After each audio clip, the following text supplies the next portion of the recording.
Welcome to Universe X. Episode 1, Avatar Creation Completed.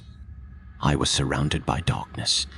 A glowing green inscription was persistently flashing in front of my face. In utter silence, I lay prone for what seemed like minutes. Trapped in a tightly closed space, stuck between dream and reality, I struggled to figure out where and who I was. The lid of the container opened abruptly, interrupting my train of thought. Blinding light poured inside, forcing my eyes to tear up. Damn, that hurts. Instinctively, my hand flew up to protect my eyes. However, something was wrong. My muscles were reacting quite slowly. It took a while before I managed to shield my eyes from the searing light. Strong fingers caught me by the shoulder and forced me to sit up. My body was obeying poorly, as if it had been sick for a long time. My arms and legs were shaking. I felt dizzy and unable to open my eyes. Whenever I tried to raise my eyelids, the light would blind me. I could only hope that the stranger, annoyed as he was, meant me no harm. I decided that it was better not to resist. When my feet touched the cold floor, I realized that I was completely naked. I should have realized that sooner. Compared to the warm and snug container, the outside was quite chilly. My skin was crawling. I sure hope that this is not a morgue, I thought somewhat distantly. The box they dragged me out from was akin to a coffin. The unseen man grabbed me by the arm and dragged me away, almost throwing me onto a hard, cold seat. "I'm going to inject vitamins to stabilize you. Don't move." The injector hissed. Something stung my shoulder. I twitched. "Don't try to stand up until the vertigo subsides." Was it a joke? As if I could, even if I wanted to. There was no need to rush then. When you don't understand what's happening, it is always better to come to your senses first. I didn't need any new injuries. It wasn't long before the dizziness passed and I started to feel better. My muscles felt rejuvenated. Those were some potent vitamins. However, they made me feel itchy, so I scratched my shoulder. I cautiously opened my eyes. As the light was no longer blinding me, I had a look around. The huge oval hall was full of rows of rectangular sarcophagi, all matter black, with strange glowing symbols on the sides. They reminded me of virtual reality capsules. There was about 2 feet of empty space between the rows. The left and right walls were completely covered with dozens of containers placed into square slots. Storage chambers, most likely. In front of each sarcophagus was a seat made out of a greyish, spongy material. I was coming to my senses sitting on one such seat. The ceiling was a single light panel. The light wasn't sharp, but soft, yellowish and calm.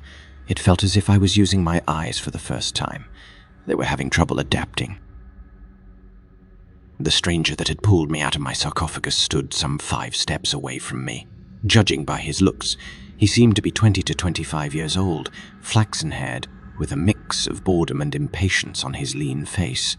He was attending to a naked girl. Birth rules seemed to be the same for everyone, regardless the gender. The stranger was probably the resident technician. Let's call him Tech.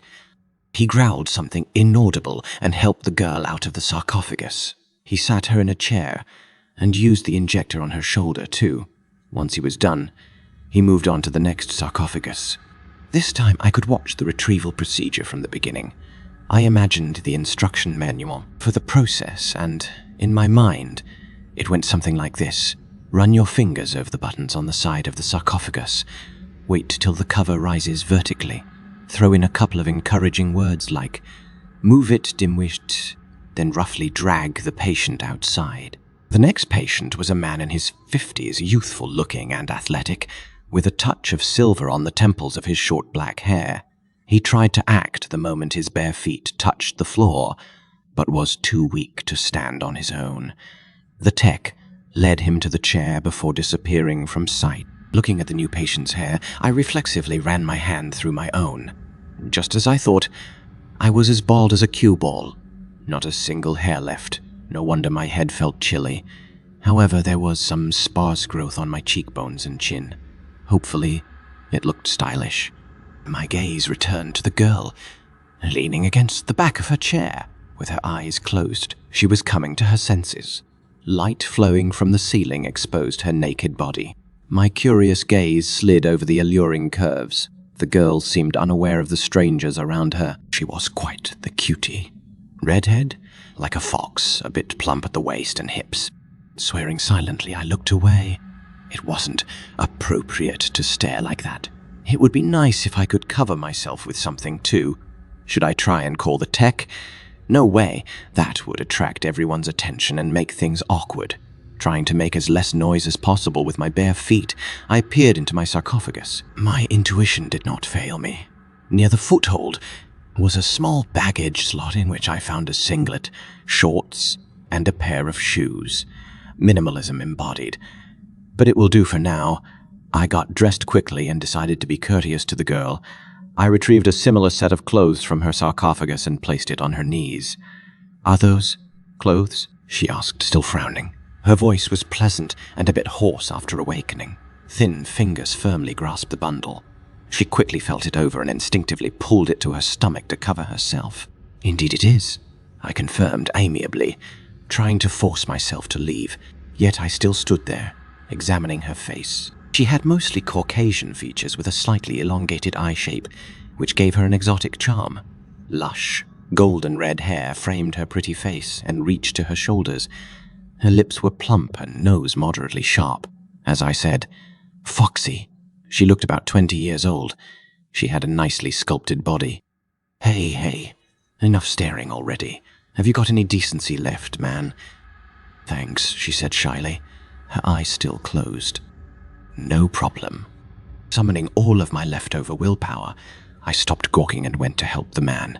I rummaged through his sarcophagus and threw the bundle into his lap as well. "Here, buddy. Better get dressed before the lady wakes up. We don't want to make her uncomfortable." It was time to find out where and who I was. I was not amused. I couldn't remember my name nor my past. Nothing rang a bell. From what I saw, there was just one exit from the sarcophagus hole. The tech must have gone there. With resolve in my step, I headed towards the exit. However, after just a couple of steps, the hall reverberated with a loudspeaker-amplified voice. "Attention. All newcomers proceed to the briefing room immediately." I almost jumped in surprise. The cat was out of the bag. I looked at my fellow companions. Despite his age, the older man turned out to be an athletic type. He helped the girl up and, holding her by the arm, led her towards me, a picture of a caring dad, given the difference in their ages. I wondered if the girl was coming to her senses slower than we were, or was she just pretending to be helpless in order to evaluate the situation better?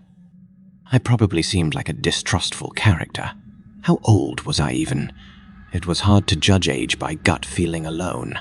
In my heart, I was forever 15. I carefully examined myself. I wouldn't call myself an athlete, but I was definitely not a weakling. My body was quite strong, even lean.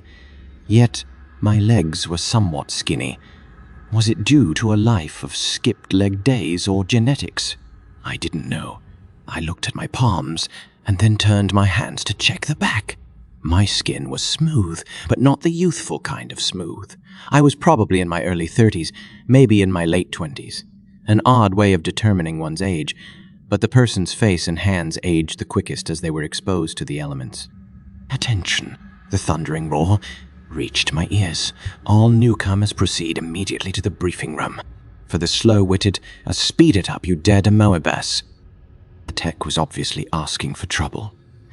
I would let it slide for now, since I still didn't know where I was and why I was there. As we conclude this mesmerizing chapter of our Universe X Odyssey, stay tuned for episode 2, where the mysteries deepen, alliances shift, and the boundaries of this enchanting realm are pushed even further. Until then, prepare for an even grander adventure that awaits. See you in episode 2.